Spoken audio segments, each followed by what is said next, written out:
Hello, my name is Daniel. I am the team leader of Group 3, and our project is the sliding door stopper. This is my team, and we are the door stoppers. Hi, my name is Salamato. Hi, my name is Sophia. Hello, my name is Tyson. Hi, my name is Diego. Like I said, we are the door stoppers, and today I'll be walking you through our project and how we got here, and our problems and our solutions. We first started off by making the most important decision of our group. What are we actually going to do? We could either choose the bumper cover or the sliding door blocking bar. We thought about it, and at the end we decided to do the blocking bar with a safety factor of 2. The reason why we chose the blocking door stopper was because we thought it would be fun, creative, something new we've never discovered before, and to be honest with you, the bumper cover seems kind of boring. Once the first step was concluded, on to the second step, which is one of the most important steps that our group had to face, which was going to be our primary and secondary properties. As you can see in this photo, we have 3 options: compression, flexural, or impact. Once we discussed and gathered all our thoughts, we decided that impact was going to be our primary and compression was going to be our secondary, but we'll focus that more later on. Now that we've actually decided on the project and what our secondary and primary properties are going to be, now we can begin our testing. Before we started any testing, we had to make sure that we knew what the product would look like and how it would function. This was a very important part to do as a group so we could decide what the primary and secondary tests would look like. For the concept of the sliding door, we wanted to design a stopper for a sliding door that looks like this, so it has a bar and a roller. Our main goals for this project was to design a stopper that was durable, easy to use, removable, and accessible for all ages. For example, if an elderly person were to be using this door stopper, it should not be too mechanically involved in case they have arthritis. Now on to the brainstorming phase. The stopper would be attached to the sliding bar, as you can see right here. We wanted it to be removable and adjustable to the width of the bar to be more user-friendly. Here's the first idea. It has hexagonal links. The design would call for attachable and detachable links for size adjustability. The hexagonal design would allow for the product to easily clamp onto bars of various sizes. But unfortunately, we decided that might not be strong enough to sustain the door because of its excessive mobility. So we switched to a more rigid design, as you can see right here. The circular shape allows for more surface area to absorb the blow of the door, and there's a slot so the bar can fit. In reality, there would be screws to attach the stopper to the bar, but in order to keep the design simple, we decided to forego the screws. Now with our final design, we can decide the primary and secondary testing phases. Okay, so we selected impact to be our project's primary property. We came to this conclusion based solely on how the door stopper would function. The stopper will absorb the impact of the applied external load from the door and redirect it. This will avoid any potential damage that would come as a collision between the door and the wall. With the selection of impact as our primary property, we needed to ensure that the strength was adequate so that the stopper was able to withstand the impact of external loads from the door without suffering any sort of extensive damage. We also needed to ensure that the durability of the product was high enough to resist any potential deformation that may come as a product of continuous impacts. This test was conducted by estimating optimal fill densities and printing 2 copies of each density sample. So we selected 15, 30, and 85 for our infill densities for our testing. And as you can see here, this is an image of the notching machine we used, but we'll talk about that in a later slide. We just weren't able to take pictures of our samples before testing.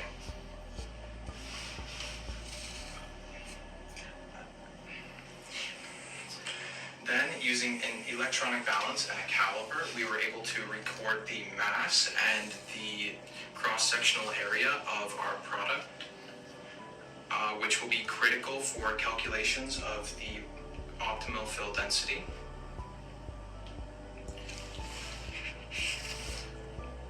And then using the notching device that was shown in the previous slide, we were able to engrave small centered notches into each of our samples. And then we would retake the area and mass measurements, now taking the notch into account. And then we would use the impact test machine as seen here. And the way this functions is by having a load in the form of this colliding metal arm here hit with our sample. And then the machine would record the allowable load prior to any breakage. We also have a video here for reference. So simply we'll just release the hammer, it hits the sample and then you stop. We decided on our secondary test based on calculations and Excel sheets. In order to find our optimal infill density, we had to find the largest strength density ratio of our three samples, the 15% one, 35% and 80%.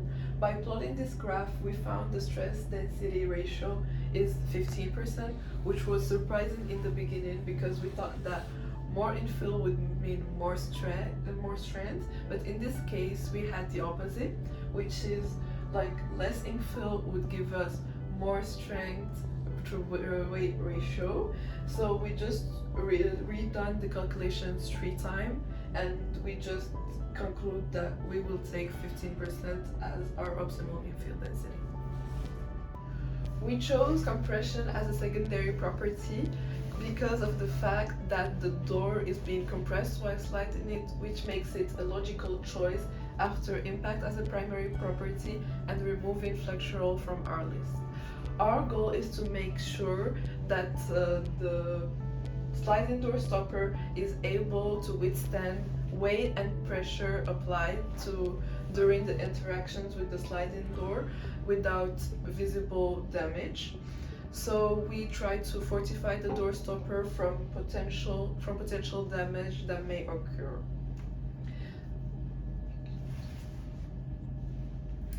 To put our design to test, we use three hexagonal fill patterns that are boasting 15% infill densities for testing. We used an instrument machine to test, to do the testing. The machine applied tensile strength to the 3 hexagonal fill patterns until visible failure while collecting data.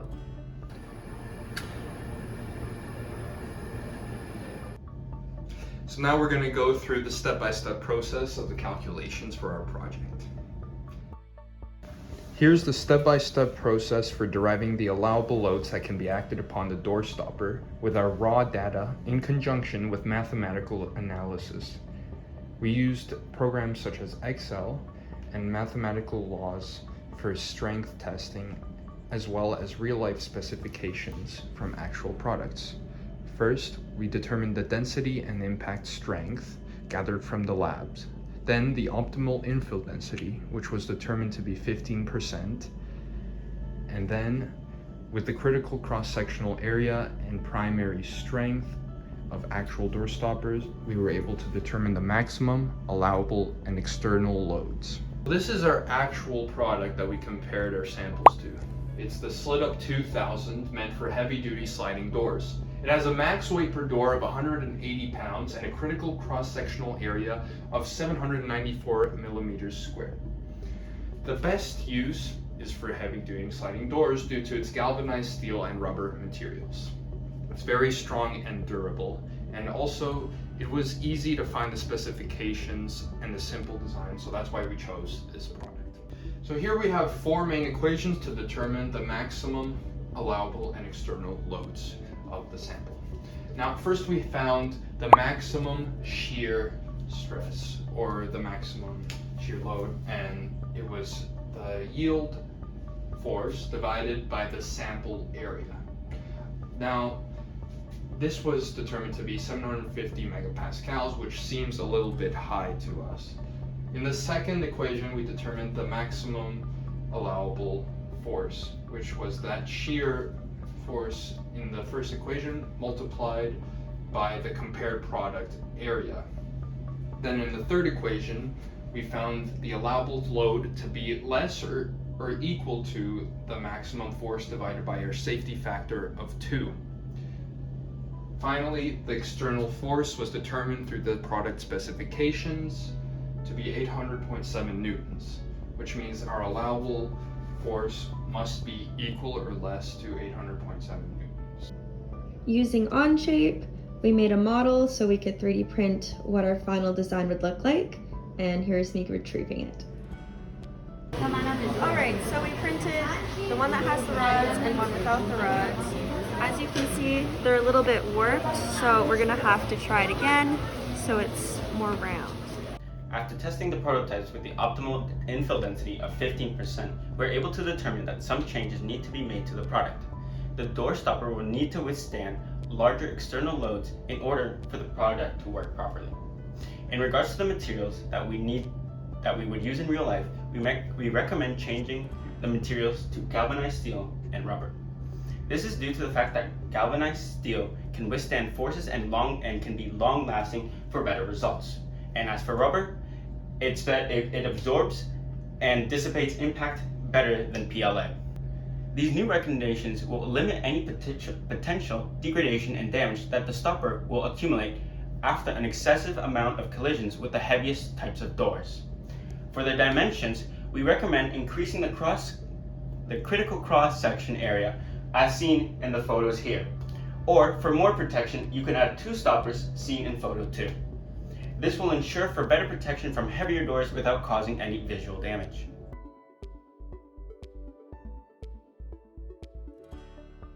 We learned a lot of new skills while working on this project together. Here's a summary of our main takeaways. Identifying the primary and secondary properties for the intended application of our product. Then, determining the optimal infill density for our 3D printing designs.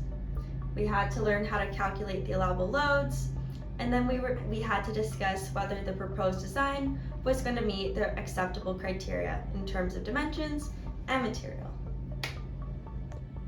Thank you for watching! And a special thank you to Reza, Kamish, Amir, and all of our peers for watching our presentation. We have been the Door Stoppers, and we hope you all learned something today.